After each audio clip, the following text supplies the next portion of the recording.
Hello and welcome to The Good, The Bad and The Worst, a podcast where we watch movie trilogies and decide which movie has been too busy finger popping each other's assholes. I'm your host, Griner, and joining me tonight. My name's Jeff. And I'm Luke Morgan. And you know what they do to a handsome guy like me in prison? It rhymes with grape. It rhymes with grape. All right, we're cheating a bit tonight. We're doing two movies that should have had more movies. 21 and 22 Jump Street. Boys, are either of you attached to Jump Street prior to these movies? Like, is that anything that was even in your consciousness at all, Conan?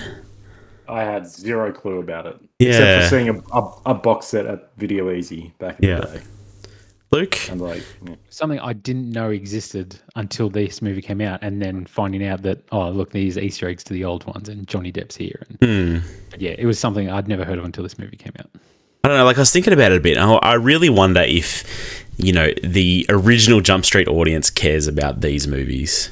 Like, I couldn't find any real evidence of it. Who is the original? I think my mum. Like, I think my mum is about that age, but she did not care about these movies, like, at all. These aren't the kind of movies that pull out the boomer audience like, say, a Top Gun Maverick does. No, it feels like these are kind of made by the creators who were just, it was made for them. They maybe. Grew up and watched it and thought it was fun, and then they're like, or just a perfect storm of, like, what a stupid idea. Let's make a comedy about that. But here's a buried IP that we can...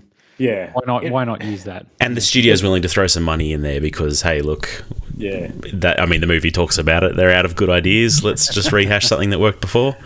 Because you're right, it doesn't feel like there's any reverence in these movies for the original. Like, there's no sort of... It's not like Top Gun, as you said, where it's trying to be like, this is an important movie to people that we want to respect. It kind of seems a lot more like this was a dumb idea there, and it's still kind of dumb now. Yeah, but we can have a laugh at that. People show up and they get shot. Yeah. The cameo is pretty good. I mean, I suppose we'll talk about it later, but like, just once you know, seeing those characters earlier on in the movie, like they actually do appear multiple times, is pretty interesting in like totally full disguise. Yeah. You guys have fond memories of first seeing these movies? Where were you, Luke, when you first saw 21 Jump Street? Do you remember? So when was the first one? Was it 2014? 2012 is the first one. 2012, yeah, okay. So I didn't catch it when it first came out. I remember hearing like, oh, there's a funny movie, and it probably wasn't until I started dating my wife and we probably rented it. Believe it or not, we used to do that back in the day. We rented this on DVD and went home and watched it. And I just remember being in stitches, and it's something that I'm sure, like everybody, I've quoted my whole life since then. And even stuff I forgot were quotes from this. You know what I mean? Like, it's just, there's so much stuff I quote from these movies. And I remember, being so keen for 22 when it came out, and then being like, okay, I need to go see that in the cinema, and watching that one in the cinema. But yeah, just loved it when I first watched it. But yeah, it wasn't part of its initial launch or anything like that. Yeah. Conan, did you catch 21 Jump Street in the movies? I don't remember. I don't think so. I don't have any recollection of how I saw these. In my mind, I want to assume, as with a lot of movies in this era, I saw it with you, Griner, but I don't know if that's true. I feel like this is something I saw on DVD at your house, but this one definitely had high rotation at our house at one point in time. I think on DVD for sure. Yep. And then I think I must have seen 22 Jump Street in the cinema because I loved 21. Because that's 2014. So I was living in Sydney at that point. I don't know. Again, I think I did as well, but I don't remember any of them. These movies kind of have that weird characteristic of they just feel like they are part of my life. At some point, they just happened. They just happened, and they came into my life, and they just stayed there, and they never left. And I've been better for that ever since. There's no sense of like, oh wow, this thing sort of happened and changed me. It's just like all of who I am right now is shaped by this movie in some way. It's kind of like The Simpsons. I have no like, oh yeah, the first time watching The Simpsons, it's like, yeah, that's part of my story. And like, these movies, for whatever reason, are also part of me. In a really weird way, these movies kind of have a pretty big cultural impact, I think. Like, kind of bizarrely, for movies that are on the surface are like a kind of a remake of an 80s TV show or whatever, somehow have a cultural impact. It's yeah.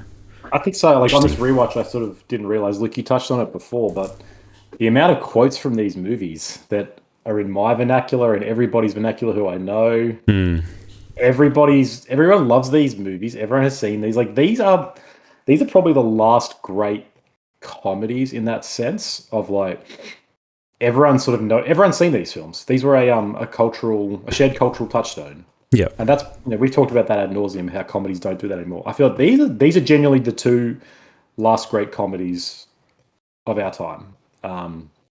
Especially when you talk about buddy cop genre, like by far, like there's nothing that even comes close. And to come out with such a strong 1-2 punch, and then not come back for a third one, I know, so weird, because these movies are both high quality, and I don't think they dip at all throughout them. Like even now, I feel like I know these movies word for word, and watching again, every line was making me laugh out loud. Like, and not many movies make me laugh out loud, but I was just in stitches watching these again. Yeah.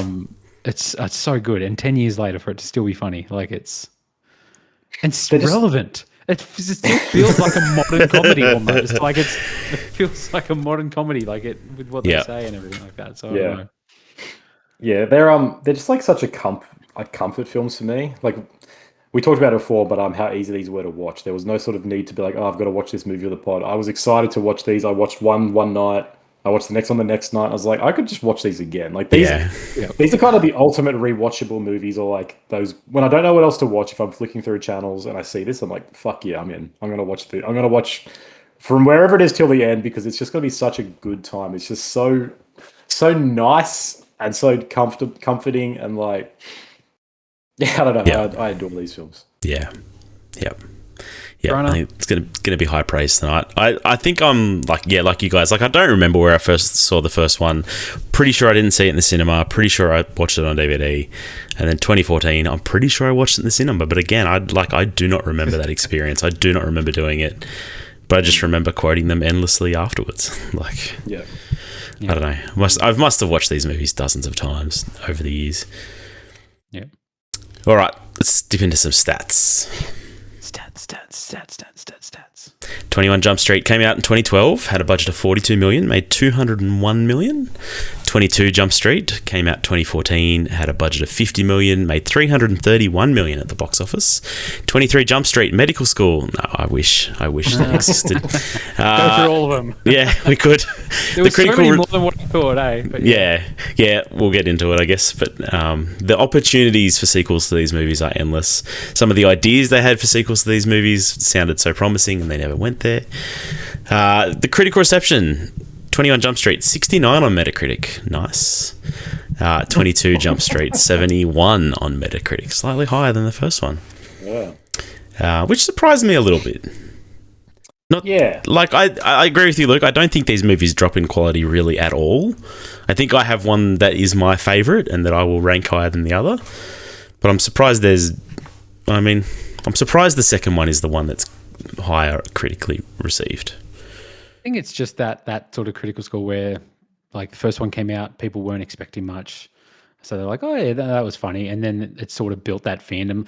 Like what we were saying, we don't remember watching the first one the first time. And then the second one, we all were like, I'm pretty sure I went to the cinema to watch that because I was excited to watch it. Yeah. And so people had that hype behind it. And maybe they just overrated it a bit, maybe more. Yeah. Should have treated the first one not more nicer. But there was something we talked about recently where the same thing happened. Like the first one, people are always a bit like, oh, I don't know. But then as the impact starts to happen and it permeates the culture. By the time the second one comes around, everyone's a little bit more into it. Yeah. I can't remember if it was Blade or something before that we spoke about. But it's like the first things, whenever it's something new and groundbreaking, there's always people who are a little bit reluctant and always a little bit less than keen to be like, this is the biggest thing ever. But yeah, by the time second and third comes around and everyone agrees, then they have to go like, yeah, this is great. And that feels like it. But it's also telling that it's almost the same score. It's like these are on par. Score's low, they should both be higher, but should be really, to be honest. For a comedy, it's pretty high, I think. And I mean, box office good. Like, $330 million on a $50 million budget for the second film, and making more than the first movie. Like almost double, or what is it? Yeah, like extra 130K. That's crazy. Yeah, it's crazy. And like for there not to be a push to make another one, or seemingly no push to make another one. We'll get into it, I guess, but yeah, I hope you've prepared lots of. I hope you prepared history, because I've done the most half-assed internet research Jonah Hill losing weight. That's why they didn't do it. It's not funny. Skinny dudes aren't funny. No, he's actually the Slim Shady now, not so Slim Shady. All right, 21 Jump Street. A pair of underachieving cops are sent back to high school to blend in and bring down a synthetic drug ring. Man, I don't know. This, like, we are just going to sit here and quote this movie for the next half an hour to an hour, just so everybody's aware what's about to happen. But I mean, the start of this movie, like, I love it. You see them in high school; they've got these terrible haircuts. Jonah Hill's Eminem hair, and then they play the Eminem music, and then he calls him the not so Slim Shady. Chef's kiss, like, just right from the start, just thoroughly enjoying myself. Yeah. I just love the whole play. Obviously, you see it in all these cliche things of him building himself up to ask this chick to the prom, and like she's doing, and she's just like, "Oh my god, what are you doing?" Like, she's like, "Seriously, you're not about to do this, are you?" Just his reaction is like, "Oh, feels, you know." And I think I don't know if anybody else went through the Slim Shady phase, but I bleached my hair when I was young. Yep. It turned pretty orange. Like basically exactly what he's looked like. It didn't look cool, and I kind of looked like Jonah Hill as well. So I really related to the Jonah Hill character. In this film. You felt that. I felt it. And then we get them going through cop school, I guess, for a bit, and they become fast friends. It's kind of nice. They realize they're puzzles completing each other. You know, yeah. Like one's smart, one's physical. I don't know. It still cracks me up, and like I just remember cracking me up so much back in the day. When they're just like, "Oh, you know, are you ready for a lifetime of being badass motherfuckers?" And it's just like the shots of them on the push bike, yes. Like even the chase scene when it's like all intense music, and then it goes to the far shot, and it's just like you just hear the bike like slowly moving and grunting. Yeah. It's like comedy genius. Genius. Them tossing the guns in the park, they're just like flipping it like. Yours isn't loaded, like, right? Yeah, and he's like, you need to. That's what makes it fun. I really feel like this is what you and your mates would be like if you became cops, and that's what is so relatable about it. Yeah, it really sort of nails that weird like friendship you have in high school, I guess, or like when you're young, where you just sort of meet somebody and you're like. You have one thing in common or nothing in common, but for whatever reason, you sort of have to be friends. And you just kind of, sometimes you meet people like that and you just click and it's like, you like that thing, I like that thing too. Let's be friends. And then it's like, and sort of this weird relationship of like extreme intimacy, but also like mismatchedness that they play really well in this, where these guys are so different, obviously. But like, they're both just, one's smart, one's dumb, but they're also both just idiots. They're both just like completely sort of aimless idiots who need a friend. Yeah, and they're two lost ships in the night, and they find each other, and that's just really sweet. I actually think this movie really nails like that, that male relationship. Like, as a movie that's pretty irreverent and doesn't really try to hammer you over the head with any kind of like moral lesson at the end of the day, it still does a really good job at giving you like a nice, male friendship to look up to, and like.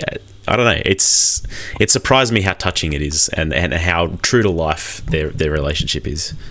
Yeah, these movies have a really really good emotional core. Like it's not just a comedy for laughs. It's like even from the opening scene where they both go out and sort of sit in the bus bay, and they're both sort of sad because Jenko's not passing, and they're kind of crying, and they look at each other, and it's like it's like 2 minutes in, and we've just laughed, but then it's like, oh, that is so sad. Yeah, like they Yeah, they nail it. Well, you're right. Like male friendship is something that really kind of gets ignored in movies and in our culture. Man, we could talk about Western civilization and what it's done to the damage it's caused by not acknowledging that male platonic friendship is valuable. We need more podcasts with male friends. Like that's what we need. We need just more normal white men just being friends on podcasts. There needs to be more of us. Surely we exist out there, right? Surely it can't just be us. No, but all dicking around aside, like it is nice just to see, as you say, like a movie. It's just like this is just guys being friends. There's no like, even though they've both kind of got or one of them has a romance plot there. It's not like that's really like a B or C plot. The whole point here is just these two guys who need each other, who are like stronger than friends. They're almost brothers. So that's beautiful. Yep. I just want to quote stuff. Let's just go for it. I love when they finally, like in the bike chase scene, when they arrest the guys, and he's just like, "You have the right to suck my dick." So yeah, 100%. If I arrested somebody, that's probably the first thing I'd say. After a high-speed chase, why wouldn't you want to say that? I mean, and he forgets the Miranda rights, of course. Yeah, the whole scene's great. Yeah, they forget some Miranda rights, but he's got him on the ground and he's dry humping him. And it's just as well. He's just like, so unprofessional. And then they get back to the office and they're acting like they're king shit. And the hookers in lockup are like, "Oh boys, you got him." And then they get into Nick Offerman's office, who great casting for this. Lays out the whole concept of like remakes and how stupid they are and how Hollywood's run out of ideas, like super breaking the fourth wall, very meta. Yeah. It's just like, we had to let him go. You didn't read his Miranda rights. That whole scene, him like trying to remember the Miranda rights, and he's just like, you have the right to remain an attorney, whatever, da da da da da da. And he's like, you do have the right to be an attorney if you want to. They just work together so well. It's so funny. Yeah. Do you guys know much about, like, rather than just quoting us, we should talk about Phil Lord and Chris Miller. I was going to say we need to talk about them at some point because my boys. Yeah, they're pretty relevant. Yeah, did you guys know much about them before this? Like, what was your exposure to them, I guess? I feel like I knew of them because of this. And I remember when I was watching Spider-Verse being like pumped because I was like, oh my God, this is the guys that do Jump Street. And that's hilarious. Like, and I think the Spider-Verse films are like genuinely funny. Like they've got a lot of good comedy in them as well. Yep. So these guys are great. I feel like they should be a bigger name than what they are, really. But I mean, they're making some big stuff. They are, yeah. And I kind of had the reverse where I was like, oh, he's I'm enjoying Spider-Man. What did these guys do before? Oh shit, they did Jump Street. Yeah. And Lego Movie. Like Lego Movie's a lot of fun too. Lego Movie is huge. Lego Batman too is Lego Batman's amazing. You should watch Lego Batman. I think they were involved. They weren't involved in that though. That's fine. They were slightly. Slightly. Some involved. They might have been EPs, but like they weren't. Yes, exactly. Yeah, because they're like a couple of names that. It's one of those things when by the time I sort of learned about them, you realize, oh, these guys have been involved in like all the best comedy of the 21st century. Like they started on this show Clone High, which I don't know if you guys have ever seen, but it's this animated show that was created by these two guys and Bill Lawrence of Scrubs fame. And it is like, Scrubs, very, very important show, both in my life, but also in the general comedy sphere. And like this was like this one short-lived season in 2002. And I've watched that up so many times. It's kind of amazing. It's like it's got Will Forte in an early role. It's got all the guys from Scrubs in these early roles, like all the same comedic sensibilities that these guys bring. It's just one of those interesting things. Like you can see them getting the start here, and it's like that show sort of becomes pretty influential, and a lot of people who see that then get shaped by it. But then they go on to make Cloudy with a Chance of Meatballs, Lego Movie, Spider-Man. Like, and then these guys have been involved in some of the biggest comedy things of the decade. It's kind of nuts. And there was that animated movie they did for Netflix a couple of years ago, wasn't there? They were involved with Mitchell and the Machines. Mitchell's versus the Machines, which I talked about on this podcast for my end of year review. Hilarious movie, great movie. And they're making the new Project Hail Mary movie, which I'm really looking forward to. Yep. So they are kind of they're not the flashy celebrity directors like Adam McKay or Judd Apatow or anything. They're not household names that are like kind of selling their brand. But I was just rewatching this again. I'm like, these guys kind of do the comedy that everybody does. That they're trendsetters, right? They like made the comedies that every other comedy wants to do, or everybody watches. And like that's the funniest shit in the world. And then Spider-Verse, even though it's not technically a comedy movie, is like comes this incredibly dominant film. Yeah. I don't know, just yeah, they deserve more praise and attention, even though they're having great careers. They should be names that are like, if I see Lord and Miller attached to something, I'm like, you're in for a good time. You are Yeah. almost Yep. you're guaranteed a success in some way. Yep. Yep. And there's not many people like that, I feel like, for comedy in the current market.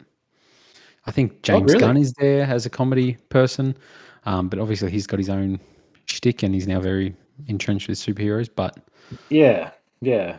But even then, like James Gunn isn't a comedy director, right? Like or a comedy writer. He's like he's kind of he's that superhero writer that's like equal parts comedy and action and fun. Like I would not consider these. I would not consider Guardians or Superman in this like the same genre as. definitely not Superman, but I think you could you make an consider- argument, not in the same thing as Jump Street, but I think Guardians is very much comedy forefront. And But it's not. It's not on the same level as these movies, though. It No, is not no, like no. a laugh out loud, cackling at the jokes though. Even Suicide Squad doesn't get there. Like, it's too interested. It's too interested in being a comic book movie. Yeah. In a way that this is not interested in being a action movie. Yeah. Yeah. Like true crime. And the other names, like, the other thing to talk about is I think the two leads, right? Channing Tatum and Jonah Hill. So what did you guys think of Channing Tatum? What did you guys think of Channing Tatum before this? Yeah, I like he was nothing to me until this movie. I'm like, I want to see everything he's in. And they're like, oh, do I really want to watch Magic Mike?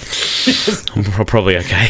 That's another trilogy we need to do, speaking of. But same here. I think this is what made me go, oh, he's not just like the Taylor Lautner. Like, you know, like there's these like male celebrities that it's just like, oh, all the chicks dig them because they're attractive.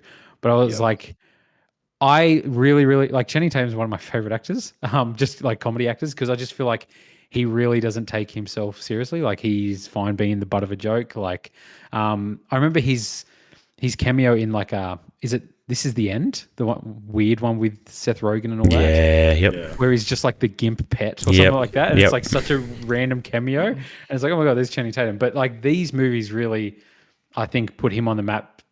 I think for guys, maybe, where they're just like, oh, this guy's funny. Yeah. Like, this dude's a bro. I want to hang out with this guy. As opposed to just, I want to keep my girlfriend away from him because he's stripping, you know? But no, he's great. And his chemistry with Jonah Hill's really good.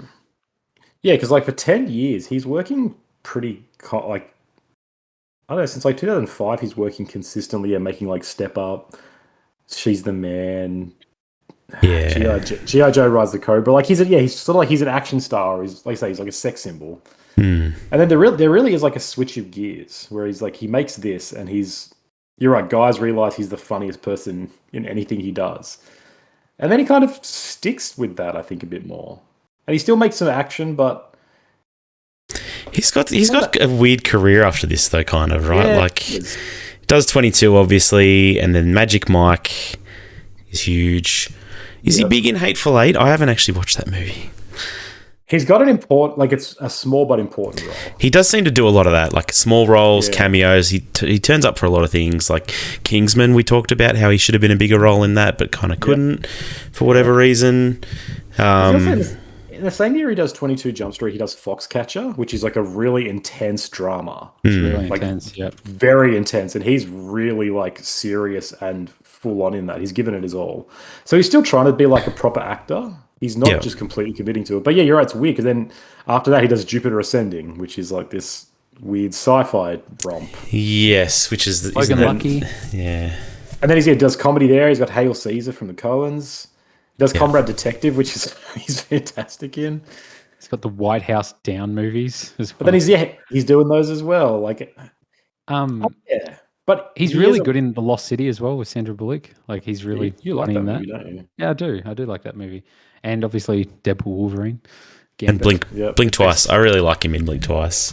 He's very bit of a villain, honestly. Again, changing Spoilers. directions again. Different type of character. But he kind of gets like a self-awareness, where it's like it feels like after these movies he knows who he is as well, that he's handsome but he's funny, but he's also like I don't know, aloof kind of. He kind of becomes aware of what he is and who he is in the best possible way. And so he challenges that but also leans into that. And I know I love those actors who kind of don't have any false pretenses about themselves. Ones who like they don't take themselves too seriously, but they also know what they can do. And he seems to really do anything he's in now. I'm kind of I won't necessarily love it, but I'm always it always piques my interest. Yeah.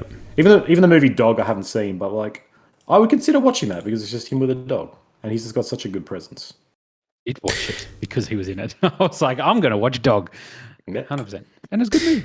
And it's funny, like Jonah Hill almost has like the reverse career. Like obviously he was huge from the movie's going to totally leave my super bad, yeah, and like does a whole bunch of comedy, and then really tries to take a turn to be in serious roles from then on. It feels like in a lot of ways, like Wolf of Wall Street. What are the other ones? Moneyball. Like always kind of a goofy role in those movies, but I don't know. It feels like he's trying to take a serious turn. Yeah, you're right. Yeah, that, and then he's in True Story, which is like a crime drama. Yep. War Dogs, which is kind of like a true story again, kind of serious. Yeah. He makes a TV show Maniac that's meant to be pretty. There was like you're right. He really does he tries to become an actor in capitals, which is interesting. And then I feel like he complete opposite of Channing Tatum, where he starts taking himself really seriously. Yeah. Like even in interviews and stuff like that, like he's not super jovial, and just kind of like, I don't know. There's a bunch of stuff, a bunch of controversy around him. Obviously, he kind of got cancelled because of like a sort of abusive relationship he was in with his ex-girlfriend, and some emotionally abusive shit that he was doing in that. Yeah, then he has that weird. Yeah, his text messages are weird, where he's using like psychology speak to her in text messages, and like he's it's a lot of red flags in it. Yeah. Had that Netflix documentary with him and his psychologist. Did you see this? Oh, what was it? Someone else look it up. He did. I'm looking it up, and I don't know what you're talking about. Okay, let me find it. But yeah, he starts doing all that sort of stuff. I think Get Him to the Greek just really messed him up because everybody from that movie got cancelled. So he's like, I better just join the it's like a Diddy party. Yeah, and he even seemed to have a bit of a break there. And then and he hasn't done much recently. Like Don't Look Up in 2021. Yeah, that was the last big thing he did. He made he did make that movie a show where he's dating I'm trying to think what it is. He's dating a black girl. It's all about like I think it's a comedy. You People, is that the one? Yeah, I think that's it. And apparently it's got like a weird AI CGI kiss between them at the end or something bizarre. I don't know. Because then obviously in that he lost all his weight and he's sort of become. Yeah, I don't know. It's not He's not having a breakdown, but it feels like he's going through a real identity crisis. Like he's trying to reinvent himself, and it's not really working for him. Well, which I guess makes Stutz. Netflix. Yeah, Netflix documentary's got 96% on Rotten Tomatoes, and it's candid conversations with actor Jonah Hill, leading psychiatrist Phil Stutz, explores his early life experiences and unique visual model of therapy, which I watched. It was a little not listed as an actor in that, I guess, according to IMDb. It was Jonah Hill because it's actually him. Yeah. But anyway, I guess these movies find them at their perfect, their sort of crossing of paths, right? Yeah, they're each going different things. And they just hit in the perfect moment because they're so good. Like they have an incredible chemistry. They really do. Yep. You do feel like these are just like old friends. Everything feels natural. Everything feels authentic. From like the laughs to the emotion, it's great. One for a time. Last thing I'll say, he directed mid-90s as well, which is actually a banger movie. Of course, yeah, fantastic film. Yeah. I think the rest of the cast is really good here too. Like Ice Cube is amazing as the so good as a police captain. The irony of him being police is great, and they know it. Like he's just so good at chewing them out, and it's so funny every time. Like we get two movies of it, and I'll watch a third one. I don't care. Like, stop fucking with Korean Jesus. Korean Jesus don't care about your shit. But then, like, guess what, motherfucker? I'm black. Angry black captain. It's a stereotype. Guess what? I am angry and I am black. So good. Like Dave Franco, I really like him in this movie. He's so good. He's he's popping off. Rob Riggle, who I could not care less about any other time, is really good as like the PE teacher who gets his dick shot off at the end. Hilarious. Him trying to push his tongue back in his mouth. He's like, I don't like that. He's like, put but that back in. He's like, yeah. And I just love his interaction with both of them, where he's like, oh, Channing Tatum's awesome. He's like, wow, look at you. And then Jonah Hill talks and he's like, oh, watch out, boy. Like, he's just like, whoa, what? Yeah. No, the best scenes when he's watching this show, he's like, "Fuck you, Doug." He's looking at the other people. He's in the audience. Principal's a dick. It's so good. It's so good. Yeah. As if you wouldn't if you're a teacher, you know, and it's just chaos and your principal's up there. You'd be like, yeah, no. Yeah, why not? Fuck that guy. Yeah, but you're right. Everyone's like on the Franco. Brie Larson's really good in this as well. Brie Larson seems to care about what she's doing here. Yeah, she's actually acting well. Yeah. What do you guys think about giving her as a high school student and Jonah Hill as a non-high school student some kind of romantic relationship? It feels kind of strange, right?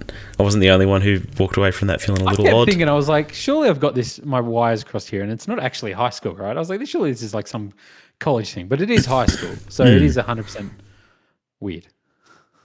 American high schools, they don't follow any rules. Yeah.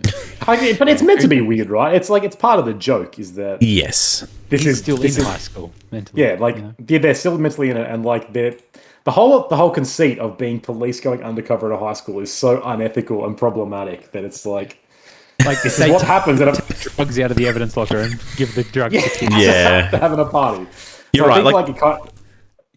Yeah, the whole thing is unethical, but they're also kind of playing up the fact that they're clearly adults and they're in high school, and everybody else in high school is also an adult in this movie. Like, it's not. I don't know. They still try to play it off seriously at the end a bit, and it does feel a bit strange. But yeah, because I guess what happens, like they share she kisses him on the cheek or something at the end, and it's like yeah.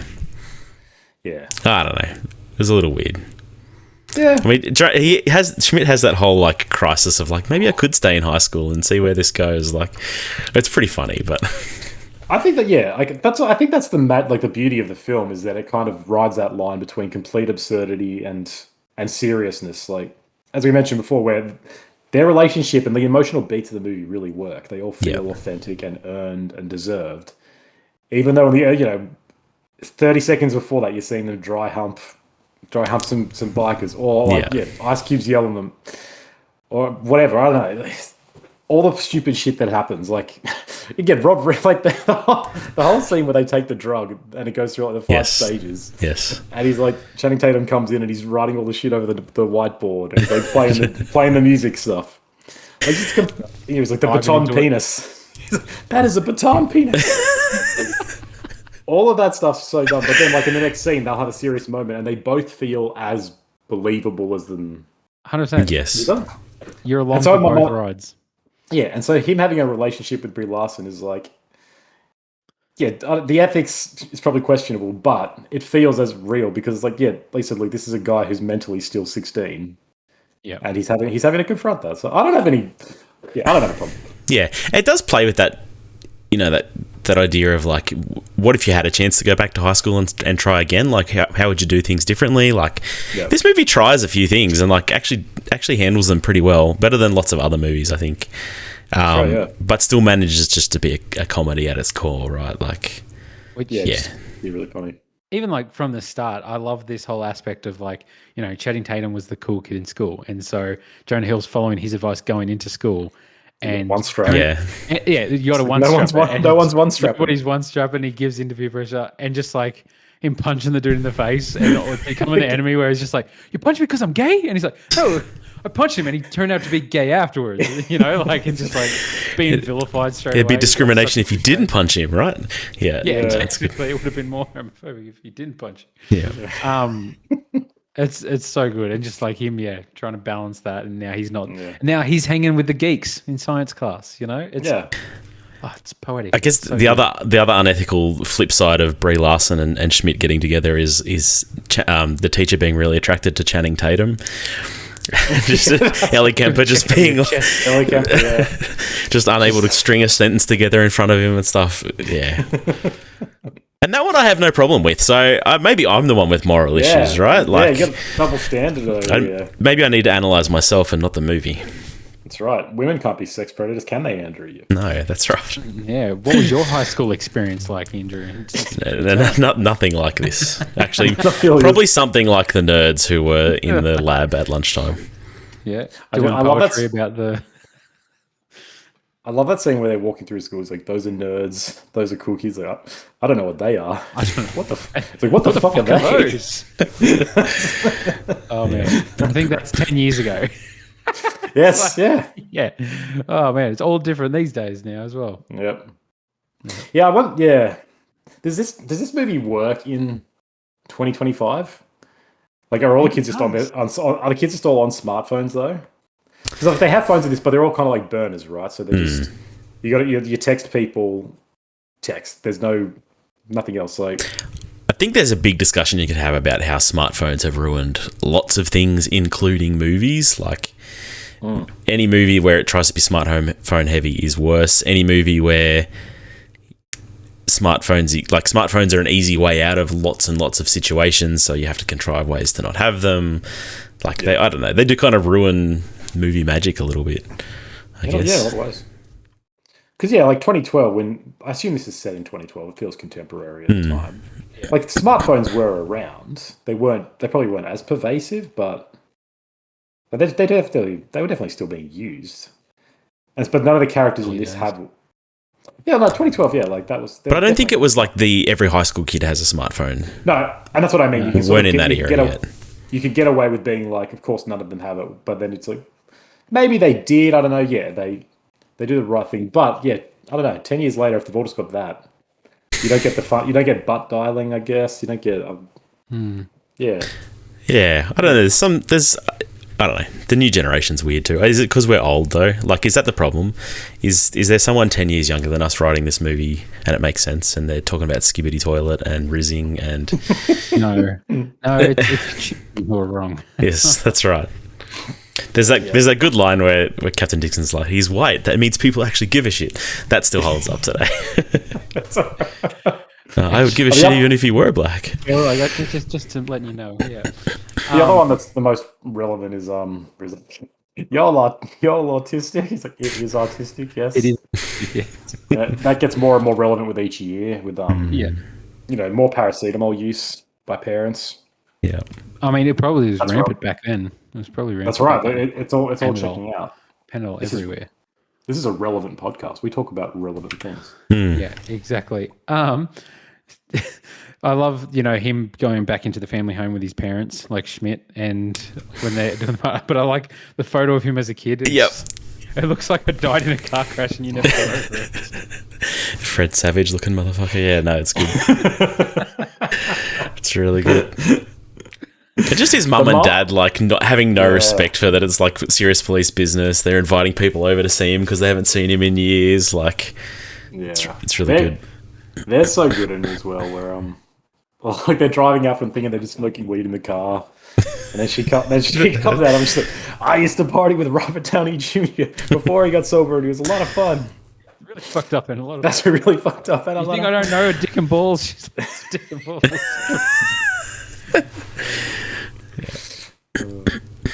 Yeah, they're great. This is the one. This has the action scene as well towards the end where nothing's blowing up. Yeah. That you expect it to blow up. It's just like all these the camera cuts and it's like, and then just they crash into chickens and it just explodes. Yeah. Blows up. Like, that's so weird. Oh, man. That's good stuff. Yeah, this movie is still like a really fun action movie, actually. The car chase is really good. The shootouts are actually really good. Yeah. Like, they don't sort of spare the expense. They don't brush over it and be like, oh yeah, that's not relevant. It's kind of like Hot Fuzz, where they do both parts really well. And it creates, synergize. Yep. You're here because you're some Justin Bieber, Miley Cyrus looking motherfucker.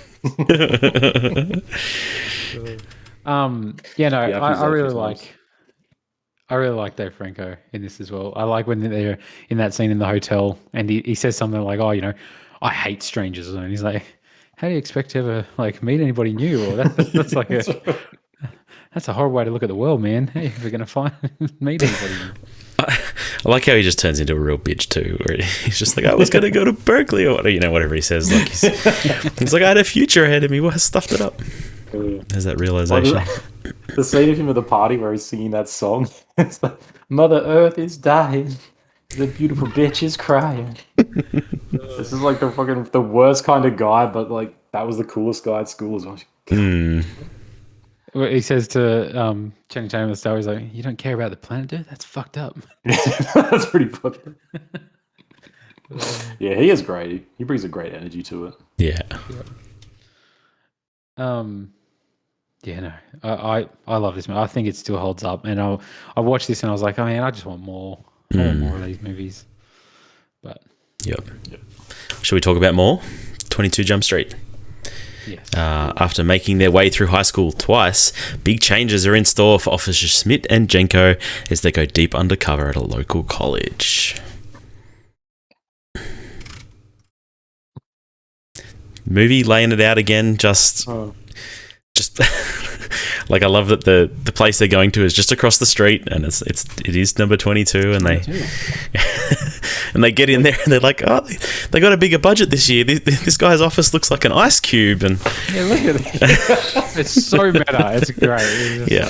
For the first half of the movie, where they spend all the money on the budget, and then towards the end, like when you crack down on the budget a bit. Yeah.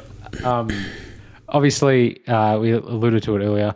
The whole opening scene with the drug deal, Yes. and getting into the characters, and my name is Jeff. And he puts him on the spot where he's like, "No man, remember that descriptive story you were telling me last night with so much detail." Why does he do that to him? Like, I don't know. He really ruins them. It's funny though. Yeah. Dora and Diego and Boots. Like, I don't know, how many times have you said my name is Jeff in your lifetime? You know, like so many. at least 2,000. Yeah, at least. Peter Stormare, I really like in this. He's good as like the big drug baddie. I like him ever since Prison Break days. Like I said earlier, I don't feel like the quality dips, but yeah, like it is more of the same, and I think that's the thing about it. Like, and it knows that the stuff it does different is funny, but yeah, I don't know. It is weird that it has a higher score, like we said earlier. Yeah, like there's criticism of this film in terms of like this is just based on the people I follow in Letterboxd. Most people they think this one's worse, and that is the one thing. There's like it's more of the same. Yeah. And it is kind of a weird, like, look, how do you do a good sequel? How much do you do the same thing versus how much do you do something different? How much can you reinvent without turning people away, whatever? I feel like in a franchise like this, it works because this, from the get-go, the first movie, as you say, is so meta. It is so aware that it's like kind of beyond a joke. It's remaking a silly IP, and it's mining that for whatever it can. And so this is like, they know it's kind of a cash grab, and they're like, let's just make jokes about that, and let's do the same thing, because that's what bad sequels do, right? And sure, like, there's that old saying that we have coined where it's like, you can't just say you can't make a bad movie and be like, it's bad on purpose, therefore it's good. You still got to sort of make something good. But this movie is still so fucking funny. It is. Yeah, it is still very, very funny. You come to this movie to laugh, and I laughed at this, I laughed for 2 hours. It's like, it doesn't, I'm glad it's the same shit, but in a different setting. Like, I don't want this to be like their lives after school where they're having to reckon with what they did. Like, no, just give me the same thing. Give me mismatched buddy comedies in a setting with people who are, give me med school, give me cooking school, give me Naval Academy. It's all gonna be funny. Yes. And obviously, they flip the roles again, where Jenko is now the one that's having what could have been part of his life, being the footballer and getting along, and Schmidt's the outsider again. But they also keep it similar enough where Schmidt is the one who's dating, so he's still the one with a romance. Yeah, and Jenko is the one with a bromance. Yeah, who's so it's like again. The captain's. I all get to that. Holy shit. Yeah.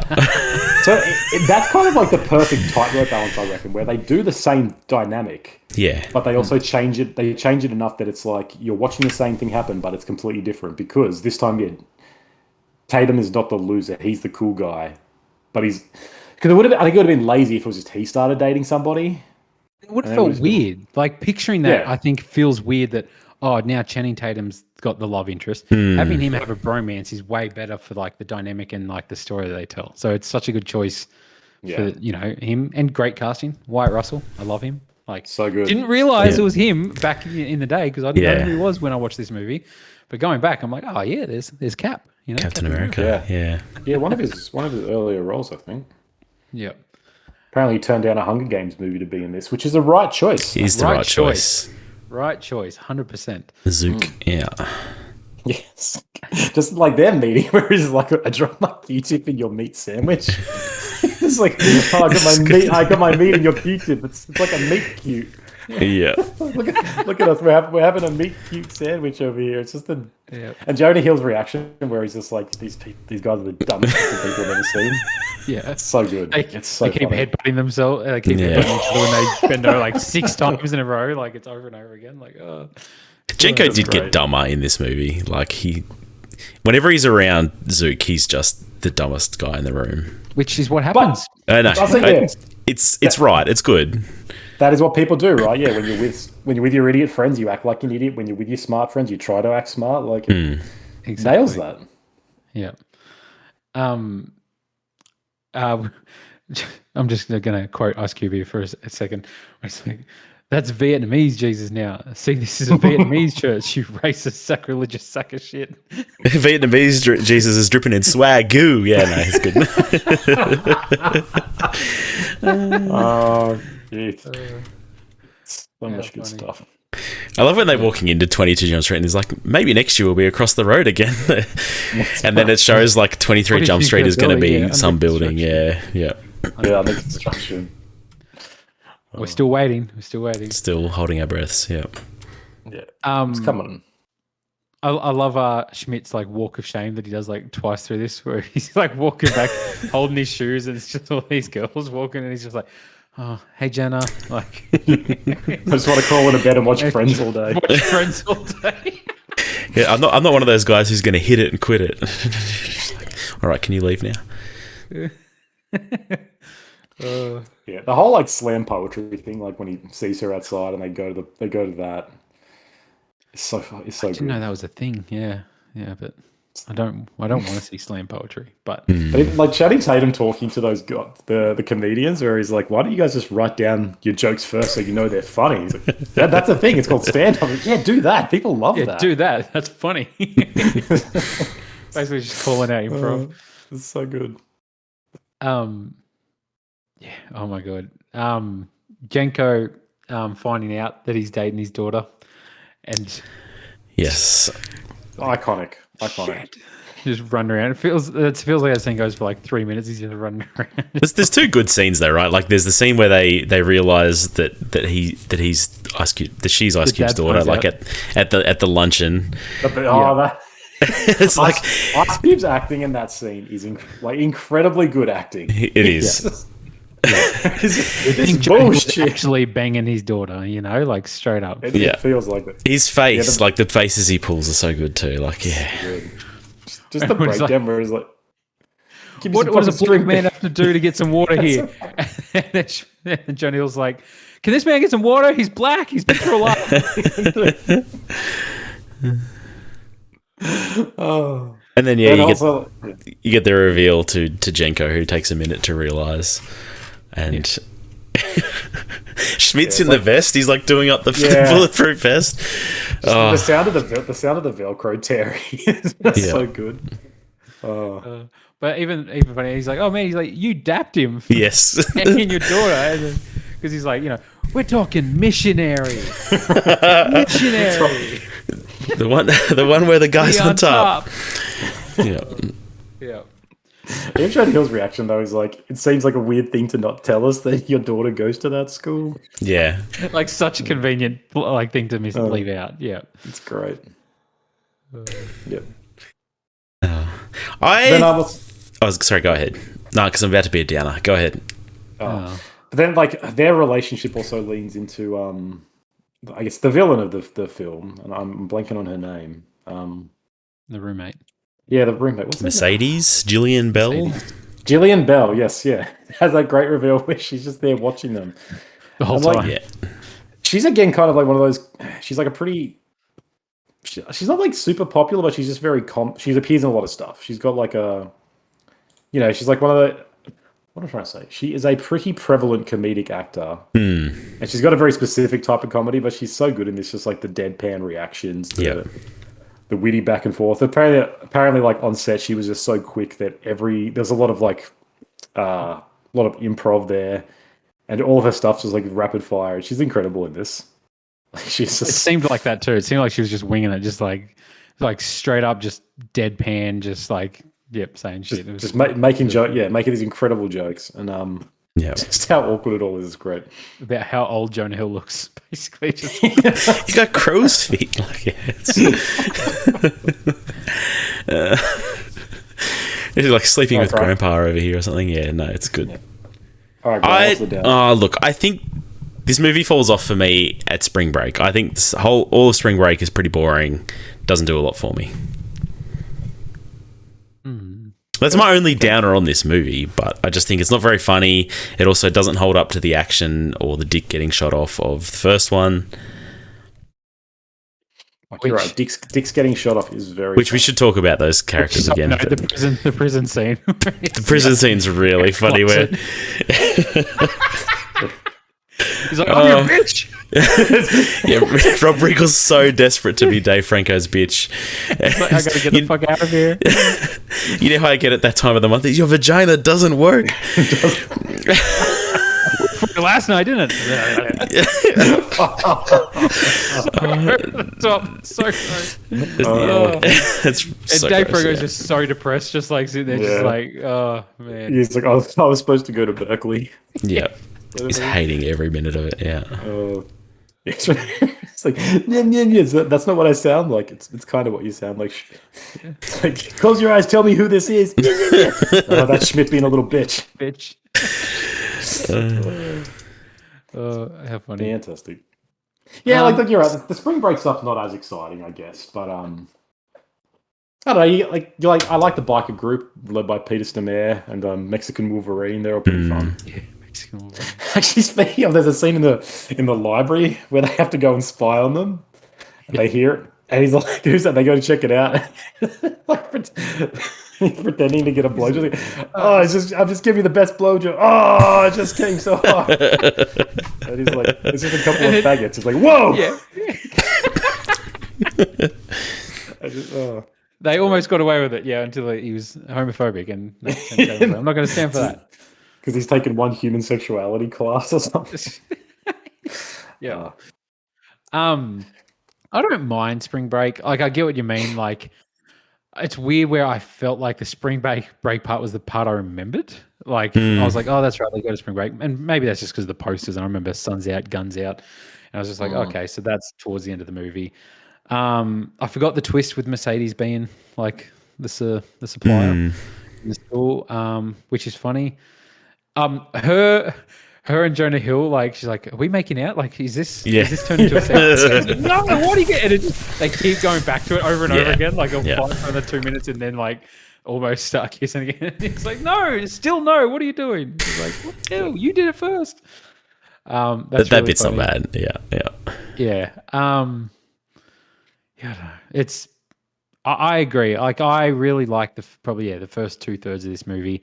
Everything dealing with Wyatt Russell and the football and stuff like that and like investigating the drugs and all that stuff is much more interesting. I think everything on the college is gold. Like the frat party stuff where Channing Tatum's just the coolest dude in the world, and Jonah Hill just can't do anything. He can't climb up. He can't keep up. It's got some of the. I felt like the two of the greatest lines is when he meets Rooster. He's like, "Hey man, do you have any body art?" It's a random question. Anyway, I gotta go. And he like looks up his sleeve. But then at least like the greatest joke in any of these movies is where he's got the arm tattoo and he's like, "Oh, this one, it's my old team, the Plainview Red Herrings." It's fucking amazing. It is. It's every time it gets me. Yep. Yeah, no. This one is really funny. I like it. I wanted all the sequels that they show off at the end. Seth Rogen popping up as recasting him at some point is funny. Yes. Do we want to go through some of them? Yeah. I've got them here. Let's go through them all and pick which one we want. Want the most? 23 Jump Street Medical School. Turn your head and cough. 24 Jump Street Foreign Exchange Students. I can't read that tiny writing. That's where they're at. That's what they're in Moscow, clearly. 25 Jump Street, A Semester at Sea, with they're wearing berets and they're in France. 26 Jump Street Art School. They both got their goth phase. 27 Jump Street Culinary School. 28 Jump Street Veterinary School. 29 Jump Street Sunday School. Well, that's the Seth Rogen one. 30 Jump Street Flight Academy, looking very Top Gun. 31 Jump Street Ninja Academy. 32 Jump Street Fireman School. Jump Street Generations, bringing back the original cast, although not them, just lookalikes by the looks of things. 34 Jump Street Return of the Ghost, so Peter Stormare's back. 35 Jump Street Traffic School. Yeah.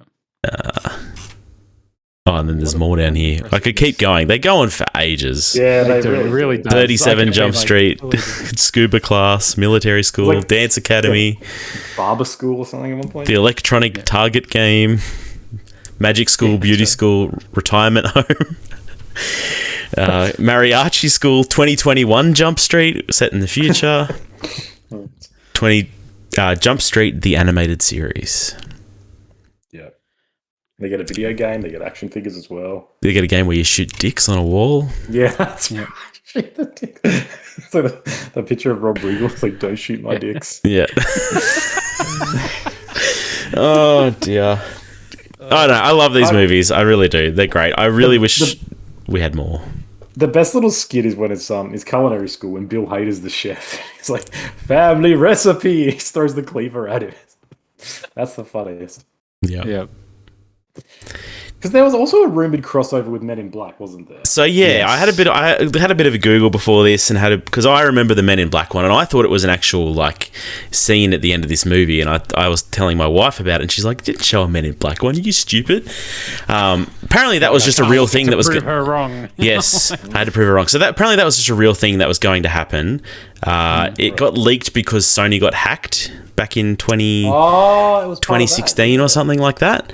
But never, it just got cancelled at some point. Men in Black reboot didn't do good, but this was meant to be the original Men in Black, wasn't it? Like it was. I think it was just them in the Men in Black universe. I think. Oh, I thought it was. What I read was that a producer said that 21 Jump Street wants to take tropes and do a play on them, whereas Men in Black wants to take a really serious situation and make it funny. And he was saying, they just clash too much. But right. If Lord and Miller did a podcast talking about how it was actually a really, really funny script, but it was kind of hard to honour the two different movies. And then, it just never went ahead, which is amazing. Like, it surprises me so much because, these movies obviously did well, made a lot of money. Have that cultural, that culture. They're a cultural phenomenon in a lot of ways. These two do Men in Black. That would have been amazing. What has Men in Black done? That's right. Considering what we got, yeah, surely this is a better outcome. Yeah. But then there's also interviews from Jonah Hill saying, "Oh no, we did what we wanted to do, and we didn't want to. We wanted to quit while we're ahead," kind of thing. And so, I mean, if they're not on board, fair enough. But because there's something about Channing Tatum said like he's still keen to do it. Yes. He said that there was a script for a third movie at some point, and it was an incredibly good script. I think he specifically said it was the MIB script as well. So. Oh, well, okay, right. Yeah. And I don't know. This feels like the kind of thing that we do get a sequel to eventually, like in a few years or something, when they're old. That we're in an era of requels and extensions and reboots. This does feel like the kind of thing that would like reboot the reboot, and it would be like them or some other actors also rebooting, and it would be hyper meta as well. Of like, we're redoing the redo, and like because like it's just got that awareness, and everyone who's involved like no one really seemed to have left this franchise on bad terms. There was no real complications or issues. It was just like everybody gone a bit weird. Yeah, like everyone's in different stages of their lives, but like there was no sort of it wasn't like one of them soured on the other and they fell apart. It was just like Lord and Miller went on to make big comedies, and Tatum and Hill had their own careers. And they've done things together since then too. Not in the same kind of capacity, but they were in. Is it Hail Caesar together? Yeah, that's right. Yeah, they crossed paths, so it's like Assume there's no bad blood there. No, it does seem strange that I didn't realize these movies made so much money either. In my mind, they were small successes, but like 340 million on was it like $50 million budget? Yeah, that's pretty friggin' good. Yeah, I know. Genuine. The amount of comedies that bomb and stuff. I don't know. Well, yeah, and the budgets of those now are like 200K. So it's like low budget, really high earning. I don't know. Surprising. Does this movie work now? Well, you sort of asked it earlier, Conan, but do you think if they did a third one of this and it was medical school or something like that? This is medical school. Medical school during COVID. I don't think any of those things work, no. Like, I don't think any of the spin-offs would work. It would have to be another high school or college thing. I don't know. I'll put them in high school again. So apparently the plot of the MIB one was that during their time in medical school, they got involved in some alien shit, and that's how they ended up in MIB. So, I mean, I like that idea. Just put them in, just recast them anywhere else. Like, yeah, they're in the Men in Black. They're in a police thing. I don't know. They're in the army. You could sort of do that. I don't think keep putting them in schools. But I don't know. I reckon you would get the way you would have sort of like that reboot requel thing where they would be like mentors. They would be the captains now or something, or it'd be like a half, like a younger generation and them, and there'd be lots of jokes about handing on the mantle. Who do you cast as the new young two? Well, naturally, it's got to be Timothy Chalamet. You watch it'll be Tom Holland and Chris Pratt. Oh yeah, I have no idea who the actors would be. Yeah, I'm not sure. I really do think out comedy guy these days. I don't know. I think we talked about though. I don't know, like school stuff now with smartphones. Yeah, it just isn't funny. Yeah, because it'd all be TikTokified. You know, people would be skibbity riz, and it'd come across cringe. I feel like I don't know. The Rizzler would be in there.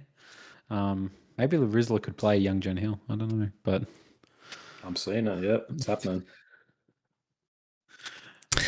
Yeah, I don't know what this movie looks like today. I can't see it coming back. I can't. No, I can't either. To be honest, too late.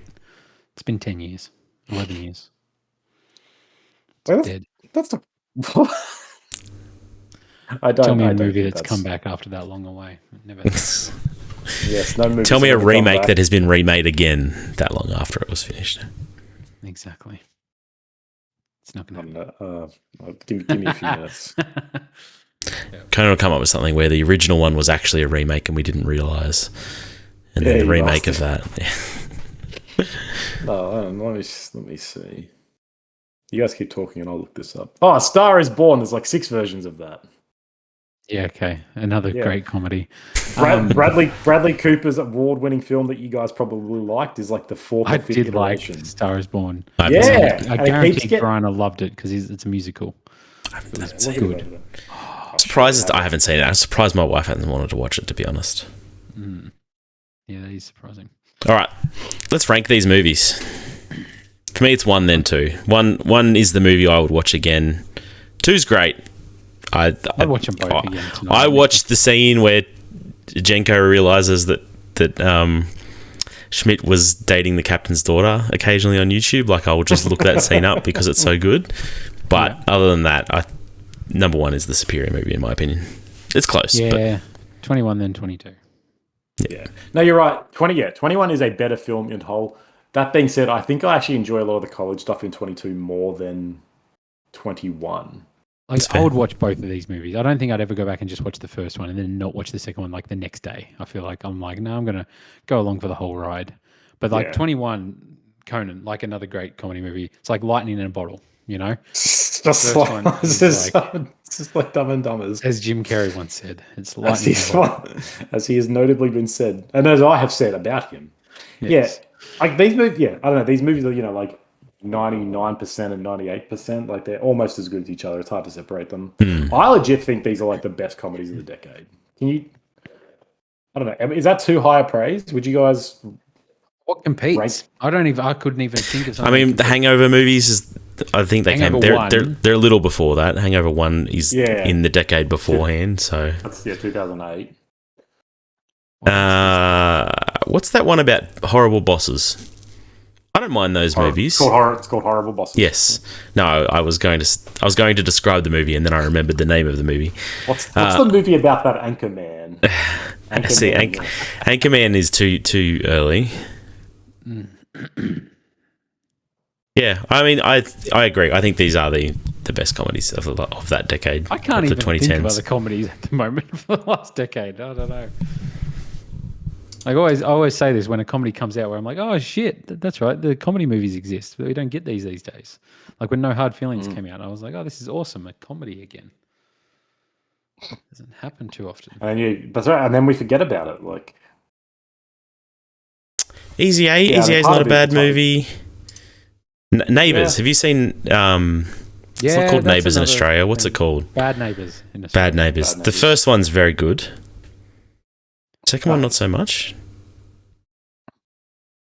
But yeah, I think Horrible Bosses is a reasonable movie. It's not reasonable sediment pair of movies. They're not my favourite. They're not better than these, okay. but they're okay. Yeah. Yeah, I don't know. There's not. You got your serious comedies like The Big Short, stuff like that. I don't think they really count here though.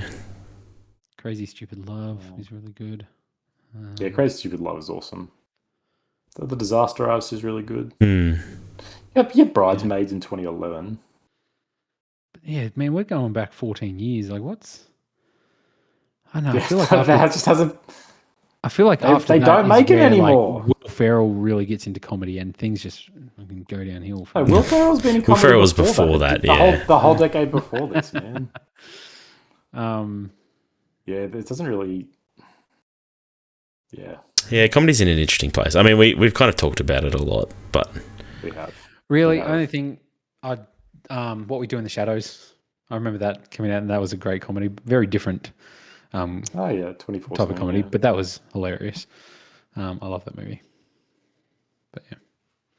So it's these two though. It's the Jump Streets, man. No, I'm inclined to agree. Game Night, actually. Have you seen Game Night? Game Night's great. Game Night is really, really good. Have you seen it, Corona? Yeah, I have. Good. It's good. I think Horrible Bosses is better than Game Night. I'll get out of here. No. I feel like I haven't seen Horrible Bosses, but I'm painting it as like I'm painting in a similar stroke of like Grown Ups, where I'm like, that's a bad comedy. Nah. Horrible Bosses is good. Is it? Yeah, it is. I don't think it's as good as Grindable is, but it is a good film. No, I mean, look, it's not as good as these movies. Don't get me wrong. Not as good as these movies. Horrible Bosses has an incredible Jennifer Aniston performance and an incredible Colin Farrell. Yeah, the bosses are actually the best performances. Yeah. Yeah. 69% on Rotten Tomatoes, nice, and 6.9 on IMDb, nice. Double nice. Wow. Double nice. And Kevin Spacey, nice. Nice. Yeah, okay. Where the Millers was pretty funny. Yeah. Where the Millers is underrated. I agree. Actually, no, Where the Millers is really funny.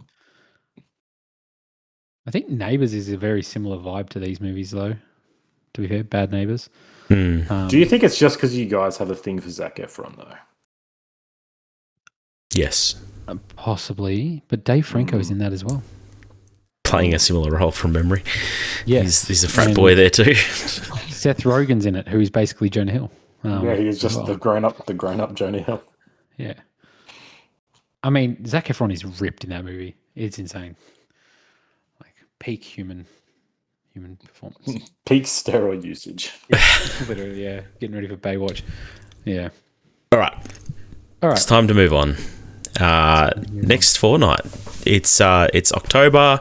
We're going to do some spooky movies. We're doing I Know What You Did Last Summer, the classic slasher films from 90s, early 2000s. 90s, yeah. Must be 90s, yeah. Peak 90s slashers, yeah. Yep. Movies I remember quite fondly. I used to watch these movies quite a bit, actually. So we're doing the original three, not the original three. We're not doing the remake because it's not available anywhere, frankly. And it's bad. And we're cheap. Is it still premium to rent it, like $20? Yes. That is bullshit. Exactly. This is the horrible digital future go we see live it in. at the movies. Am I right, Conan? If I had, is it still playing at Edison? No, probably not. No. It actually was like should come 2 back weeks for ago Halloween, at the Gold right? Coast, like legitimately. So who knows? Who knows? All right. Oh, cool. Yeah. Thanks for joining us. Join us for that one next fortnight. This podcast is brought to you by some books by Conan, The Taste of Iron and The God Grotesque. Check them out on Amazon. Pick them up for yourself. They're great. Leave us a rating on iTunes, YouTube. Thumbs us up. Tell your mum about us. We'll catch you next time. Oh.